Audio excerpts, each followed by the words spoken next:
In this video, I'll show you how you can fix your chat settings or preventing you from sending messages in Roblox. Now first what you want to do is you want to head over to roblox.com.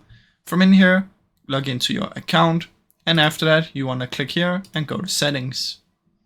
Once you're in here, you want to click on privacy.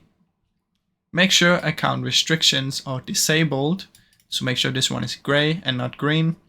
And after that, you want to come down here and check who can message me, who can text me, and who can text chat with me. Make sure these are not set to no one. If they're set to no one, then you cannot chat with anyone. After that, you can head over to parental controls, and in here make sure that you are either all ages or 17 or 13. If you are 9 plus, there's many games that you cannot join, and if you cannot join them, there's no way that you can chat. So that's basically how it works, guys. It's really simple, so I really hope you enjoyed this video. If you did, please leave a like and subscribe, as it helps me out a ton. Thank you so much for watching.